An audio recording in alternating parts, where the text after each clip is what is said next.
ஓம் சாந்தி 16/9/2024.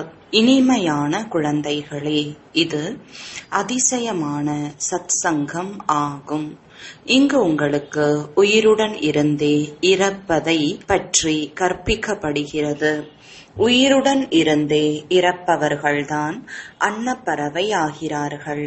கேள்வி: குழந்தைகளாகிய உங்களுக்கு இப்பொழுது என்ன ஒரு கவலை உள்ளது? பதில்: நாம் விநாசத்திற்கு முன்பாக முழுமையாக வேண்டும். எந்த குழந்தைகள் ஞானம் மற்றும் யோகத்தில் வலுவானவர்களாக ஆகிக்கொண்டே செல்கிறார்களோ அவர்களுக்கு மனிதனை தேவதையாக ஆக்குவது மனதிற்கு இனிமையான பழக்கமாகிக் கொண்டே போகிறது. அவர்களால் சேவை செய்யாமல் இருக்க முடியாது. ஜின் பூதம் போல ஓடிக்கொண்டே இருப்பார்கள். சேவையுடன் கூடவே தங்களையும் நிறைந்தவர்களாக ஆக்கக்கூடிய கவனம் இருக்கும். ஓம் சாந்தி. ஆன்மீக தந்தை வந்து ஆன்மீக குழந்தைகளுக்கு புரிய வைக்கிறார். ஆத்மாக்கள் அனைவரும் சாக்காரத்தில் இருக்கிறார்கள். மேலும் பிரஜாபிதா பிரம்மாவின் குழந்தைகள் ஆவார்கள். ஏனென்றால் தத்தெடுக்கப்பட்டவர்களாக உள்ளார்கள். இவர்கள் சகோதர சகோதரியாக ஆக்குகிறார்கள் என்று உங்களை அனைவரும் கூறுகிறார்கள். உண்மையில் ஆத்மாக்களாகிய நீங்கள் சகோதர சகோதரர்கள் ஆவீர்கள் என்று குழந்தைகளுக்கு தந்தை புரிய வைத்துள்ளார். இப்பொழுது புதிய சிருஷ்டி உருவாகிறது. எனவே முதலில் பிராமணர்கள் குடுமி தேவை. நீங்கள் சூத்திரர்களாக இருந்தீர்கள். இப்பொழுது மாற்றமாகி உள்ளீர்கள். பிராமணர்கள் அவசியம் தேவை. பிரஜாபிதா பிரம்மாவின் பெயர் பிரபலமானது. இந்த கணக்குப்படி குழந்தைகளாகிய நாம் அனைவரும் சகோதர சகோதரிகளாகிறோம். யாரெல்லாம் தங்களை பிரம்மா குமார் பிரம்மா குமாரி என்று அழைத்துக் கொள்கிறார்களோ அவர்கள் அவசியம் சகோதர சகோதரி ஆகிறார்கள்.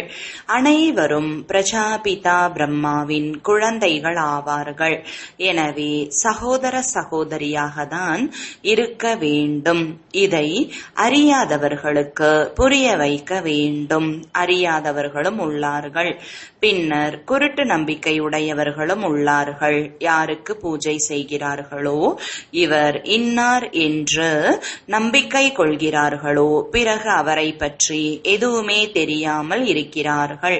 லக்ஷ்மி நாராயணருக்கு பூஜை செய்கிறார்கள். ஆனால் அவர்கள் எப்பொழுது வந்தார்கள், எப்படி ஆனார்கள், பிறகு எங்கு சென்றார்கள், எதுவும் தெரியாமல் உள்ளார்கள். எந்த ஒரு மனிதனும் நேரு போன்றோரை அறிந்து இருக்கிறார்கள் என்றால் அவர்களுடைய சரித்திரம் பூகோளம் பற்றி கூட அனைத்தும் தெரிந்து இருப்பார்கள். வாழ்க்கை சரித்திரம் பற்றி அறியாமல் உள்ளார்கள் என்றால் பிறகு அவர்களால் என்ன பயன்? பூஜை செய்கிறார்கள், ஆனால் அவர்களது வாழ்க்கை சரித்திரத்தை அறியாமல் உள்ளார்கள். மனிதர்களின் வாழ்க்கை சரித்திரத்தை அறிந்து உள்ளார்கள்.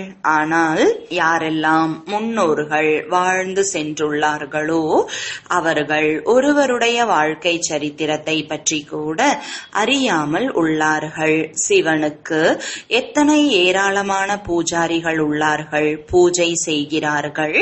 பிறகு அவரோ கல் மண்ணில் உள்ளார், அணுவிலும் உள்ளார் என்று கூறிவிடுகிறார்கள். இது என்ன வாழ்க்கை சரித்திரமா? இது அறிவுபூர்வமான விஷயம் இல்லைதானே? தங்களை கூட தூய்மையற்றவர்கள் என்று கூறுகிறார்கள். பதீதமான நிலை என்ற வார்த்தை எவ்வளவு பொருத்தமானது!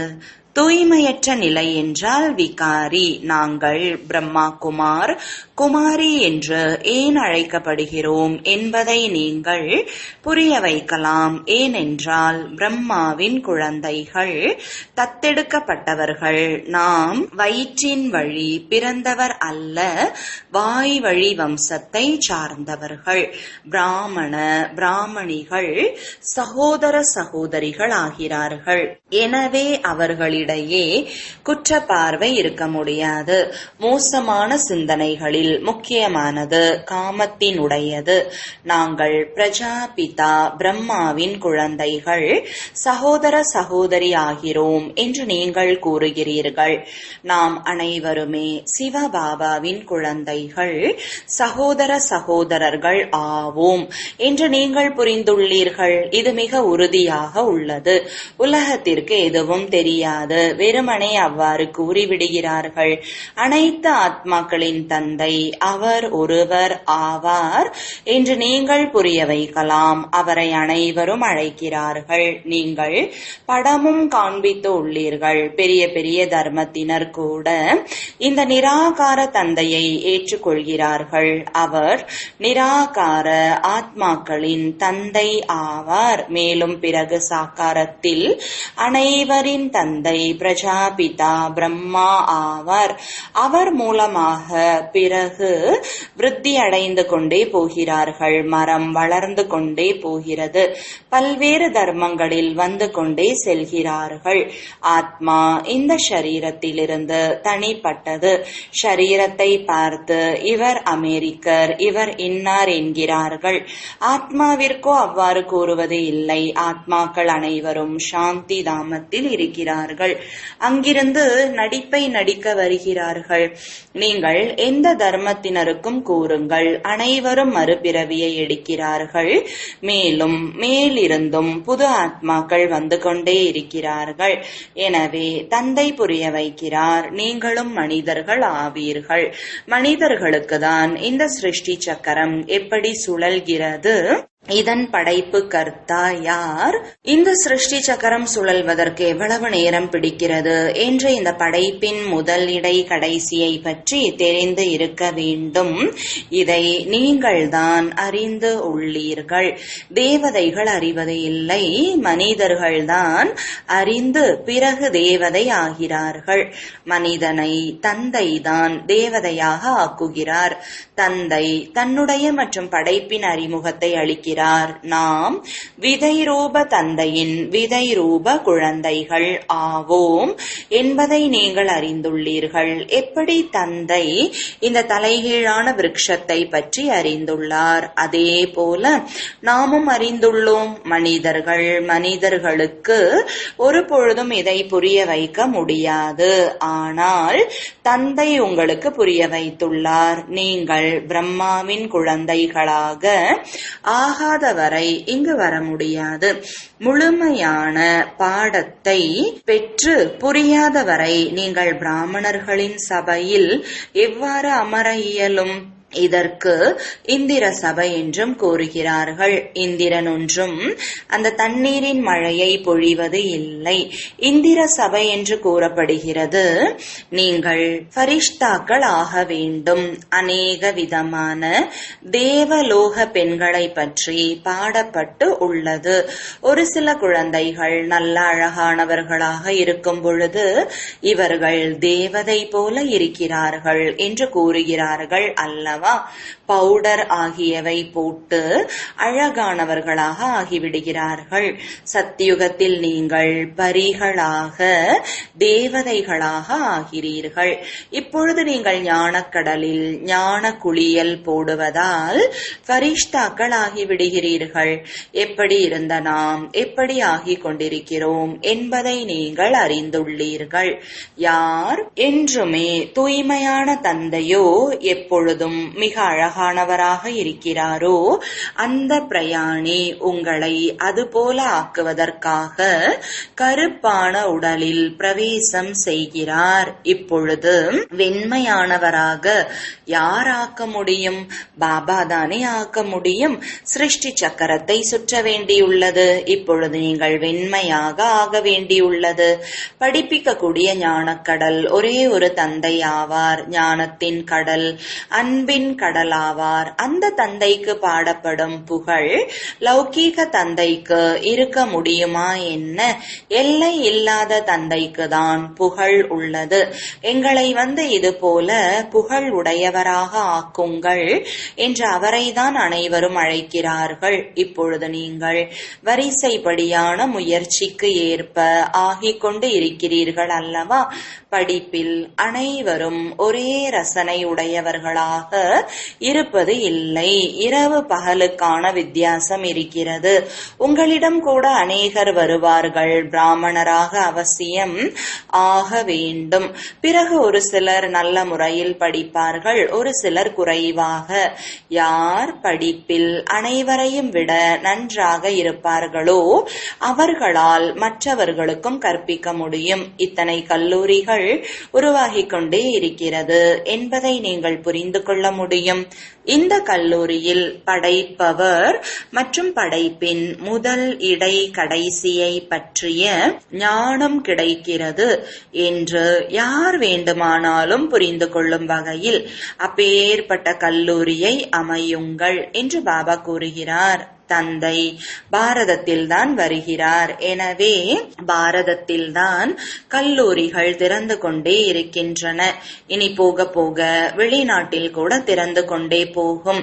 அநேக பல்கலைக்கழகங்கள் கல்லூரிகள் தேவை அல்லவா? இங்கு அநேகர் படிப்பார்கள். பிறகு படிப்பு முடிந்தவுடன் தேவி தேவதா தர்மத்தில் அனைவரும் மாற்றப்பட்டு விடுவார்கள். அதாவது மனிதனிலிருந்து தேவதையாக ஆகிவிடுவார்கள். நீங்கள் மனிதனிலிருந்து தேவதையாக ஆகிறீர்கள் அல்லவா? மனிதனிலிருந்து தேவதையாக என்ற பாடலும் உள்ளது. இங்கு இது மனிதர்களின் உலகமாக உள்ளது. அது தேவதைகளின் உலகமாகும். தேவதைகள் மற்றும் மனிதர்களுக்கு இடையில் இரவுக்கும் பகலுக்குமான வித்தியாசம் உள்ளது. பகலில் இருப்பவர்கள் தேவதைகள், இரவில் இருப்பவர்கள் மனிதர்கள். அனைவருமே பக்தர்கள் பூஜாரிகள் ஆவார்கள்.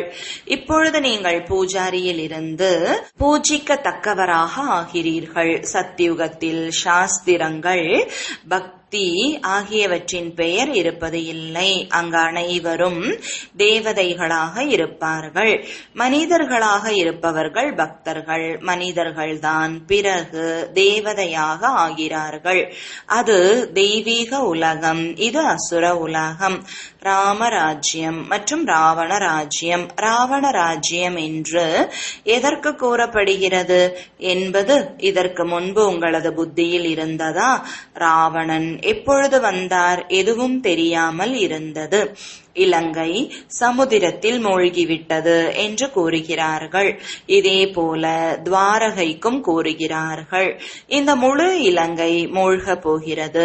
முழு உலகம் கூட எல்லை இல்லாத இலங்கை ஆகும் என்பதை இப்பொழுது நீங்கள் அறிந்துள்ளீர்கள். இவை அனைத்தும் மூழ்கி போய்விடும், தண்ணீர் வந்துவிடும். மற்றபடி சொர்க்கம் மூழ்கி விடுகிறதா என்ன? எவ்வளவு ஏராளமான செல்வம் இருந்தது. ஒரே ஒரு சோமநாதர் ஆலயத்தை முகமதியர்கள் எவ்வளவு கொள்ளையடித்தார்கள் என்பதை தந்தை புரிய வைத்துள்ளார். இப்பொழுது பாருங்கள், எதுவுமே இல்லை. பாரதத்தில் எவ்வளவு ஏராளமான செல்வம் இருந்தது. பாரதத்திற்கு தான் சொர்க்கம் என்று கூறப்படுகிறது. இப்பொழுது சொர்க்கம் என்று கூறுவார்களா? இது நரகம். சொர்க்கம் மீண்டும் உருவாகும். சொர்க்கத்தை யார் உருவாக்குகிறார்கள்? நரகத்தை யார் உருவாக்குவது? இதை நீங்கள் அறிந்துள்ளீர்கள். ராவண ராஜ்யம் எவ்வளவு காலம் நடக்கிறது என்பதை கூறியுள்ளார். ராவண ராஜ்யத்தில் எவ்வளவு ஏராளமான தர்மங்கள் உள்ளன. ராமராஜ்யத்திலோ சூரிய வம்சத்தினர், சந்திர வம்சத்தினர் மட்டுமே இருப்பார்கள். இப்பொழுது நீங்கள் படித்துக் கொண்டு இருக்கிறீர்கள். இந்த படிப்பு வேறு யாருடைய புத்தியிலும் ஏதும் இல்லை. அவர்கள் ராவண ராஜ்யத்தில் இருக்கிறார்கள். ராமராஜ்யம் என்பது சத்தியுகத்தில் இருக்கும். நான் உங்களை தகுதியுடையவராக ஆக்குகிறேன் என்று தந்தை கூறுகிறார். பிறகு நீங்கள் தகுதியற்றவர்களாக ஆகிவிடுகிறீர்கள். தகுதியற்றவர் என்று ஏன் கூறுகிறார்கள்? ஏனென்றால் பதீத்தமானவர்களாக ஆகிவிடுகிறீர்கள். தேவதைகளின் தகுதிகளின் புகழ் மற்றும் தங்களுடைய தகுதியற்ற நிலையின் புகழை பாடுகிறார்கள். நீங்கள் பூஜிக்கத்தக்கவர்களாக இருக்கும் பொழுது புதிய உலகம் இருந்தது என்று தந்தை புரிய வைக்கிறார். மிகவும் குறைவான மனிதர்கள் இருந்தார்கள். முழு உலகிற்கு நீங்கள் தான் அதிபதியாக இருந்தீர்கள். இப்பொழுது உங்களுக்கு மிகுந்த மகிழ்ச்சி இருக்க வேண்டும். சகோதரன் சகோதரியாக ஆகிறீர்கள் அல்லவா? இவர்கள் வீட்டை பிளவுபடுத்துகிறார்கள் என்று அவர்கள் கூறுகிறார்கள். அவர்களே பிறகு வந்து இந்த கல்வியை பெறுகிறார்கள். இங்கே வந்த பிறகு ஞானம் மிகவும் நன்றாக உள்ளது என்று புரிந்து கொள்கிறார்கள். பொருளை தெரிந்து கொள்கிறார்கள் அல்லவா? சகோதர சகோதரி அல்லாது தூய்மை எங்கிருந்து வரும்? எல்லாமே தூய்மையை தான் பொறுத்துள்ளது. தந்தை வருவது கூட மிகவும் கீழே விழுந்திருக்கும் தேசமான மகத தேசத்தில் ஆகும். மிகவும் பதீத்தமாக இருக்கிறார்கள். உணவு பழக்கங்கள் கூட அசுத்தமாக உள்ளது.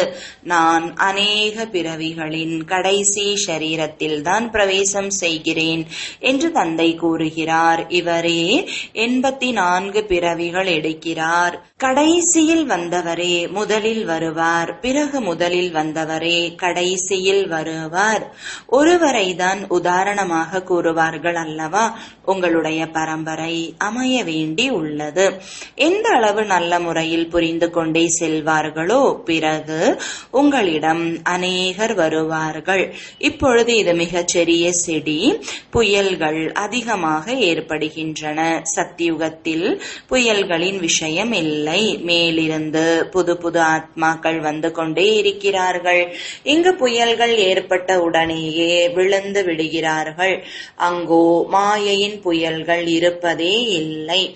இங்கு அமர்ந்தபடியே இறந்து விடுகிறார்கள். மேலும் உங்களுடைய யுத்தம் மாயையுடன் உள்ளது. அது தொல்லை செய்கிறது. சத்தியுகத்தில் இது இருக்காது.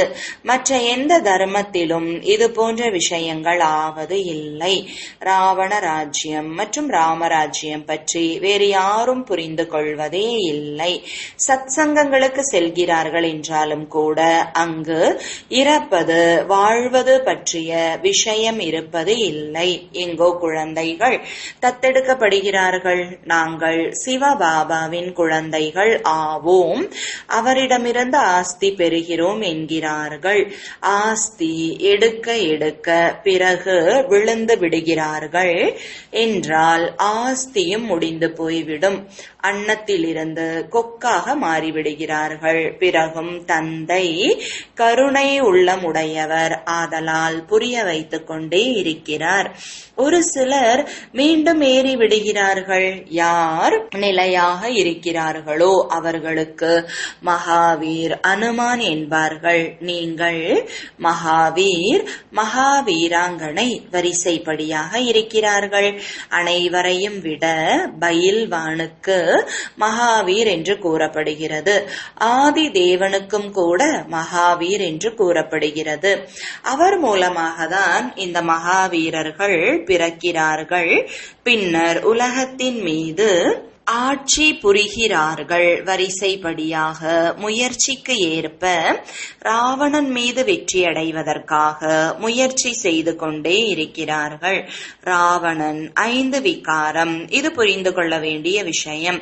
இப்பொழுது உங்களது புத்தியின் பூட்டை பாபா திறக்கிறார். பிறகு பூட்டு ஒரே அடியாக மூடப்பட்டு விடுகிறது. இங்கும் அவ்வாறே யாருடைய பூட்டு திறக்கிறதோ அவர்கள் போய் சேவை செய்கிறார்கள். தந்தை கூறுகிறார், போய் சேவை செய்யுங்கள், சாக்கடையில் விழுந்திருப்பவர்களை வெளியேற்றுங்கள். அப்படியின்றி நீங்களும் சாக்கடையில் விழுந்து விடுவது இல்லை. நீங்கள் வெளியே வந்து மற்றவர்களையும் வெளியேற்றுங்கள். விஷ வைத்தர்ணிய நதியில் அளவற்ற துக்கம் உள்ளது. இப்பொழுது அளவற்ற சுகங்களில் செல்ல வேண்டும். யார் அளவற்ற சுகம் கொடுக்கிறார்களோ அவர்களுக்கு புகழ் பாடப்படுகிறது. துக்கம் கொடுக்கும் ராவணனுக்கு மகிமை ஆகுமா என்ன? ராவணனுக்கு அரக்கன் என்று கூறப்படுகிறது. நீங்கள் ராவண ராஜ்யத்தில் இருந்தீர்கள். இப்பொழுது அளவற்ற சுகத்தை அடைவதற்காக நீங்கள் இங்கு வந்துள்ளீர்கள் என்று தந்தை கூறுகிறார்.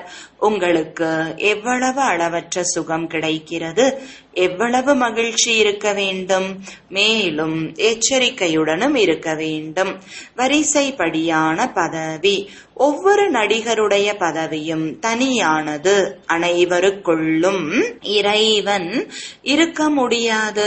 தந்தை வந்து ஒவ்வொரு விஷயத்தையும் புரிய வைக்கிறார். நீங்கள் தந்தையை பற்றியும் படைப்பின் முதல் இடை கடைசியை பற்றியும் வரிசைப்படியான முயற்சிக்கு ஏற்ப அறிந்து கொண்டு விடுகிறீர்கள். படிப்பில் வரிசைப்படியாக தான் மதிப்பெண்கள் இருக்கும். இது எல்லை இல்லாத படிப்பு.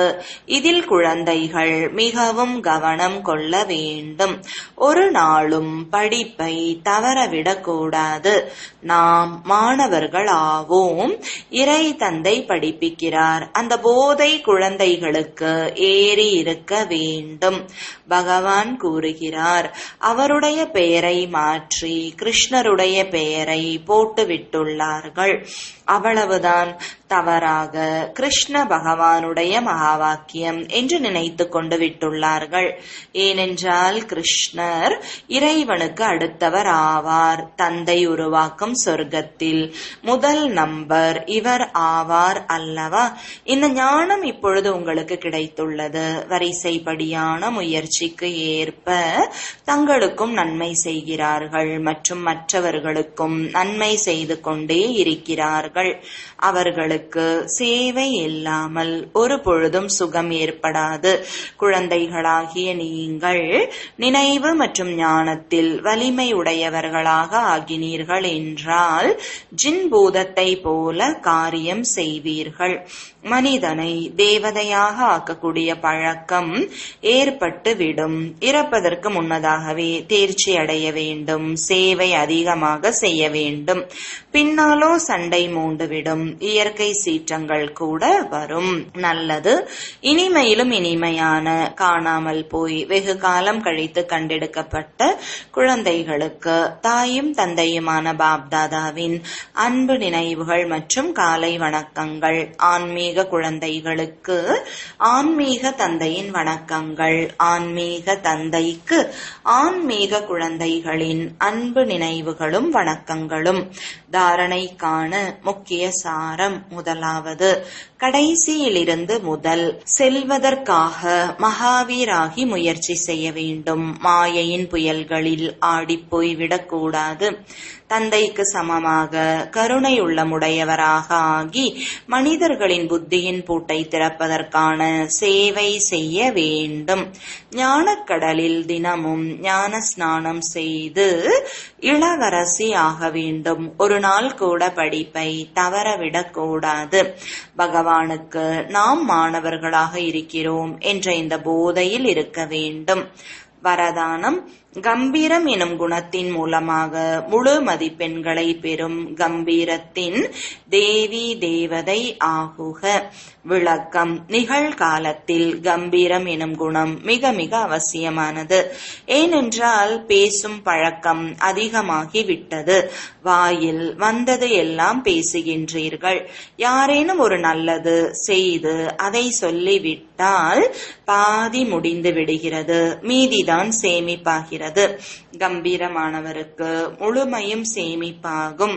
எனவே கம்பீரத்தின் தேவதை ஆனால் தனது முழு மதிப்பெண்ணும் சேமிப்பாகும். செய்த செயலை வர்ணனை செய்வதால் மதிப்பெண் குறைந்துவிடும். ஸ்லோகன்: பிந்து நிலையில் நிலைத்திருந்தால் இன்னல்களுக்கு ஒரு நொடியில் புள்ளி வைக்க முடியும்.